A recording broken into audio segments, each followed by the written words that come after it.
Dugaan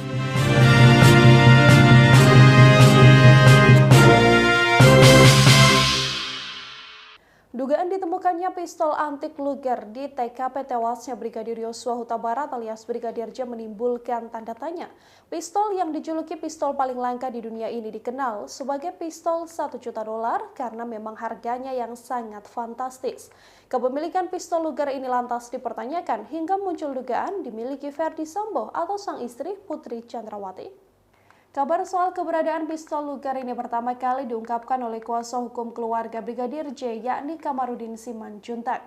Berdasarkan keterangan Kamarudin, tidak hanya menggunakan senjata api jenis Glock 17 dan HS-9, Brigadir J diduga juga ditembak menggunakan senjata api jenis Luger.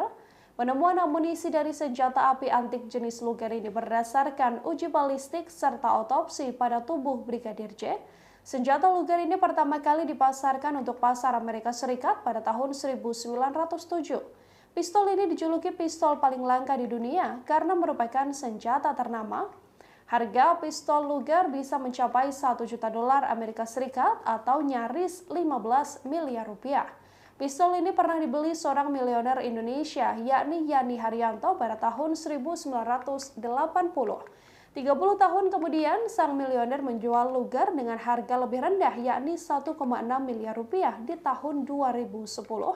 Kendati dijual murah, pistol Luger yang berusia 114 tahun itu nyatanya tetap dikenal sebagai pistol $1 juta.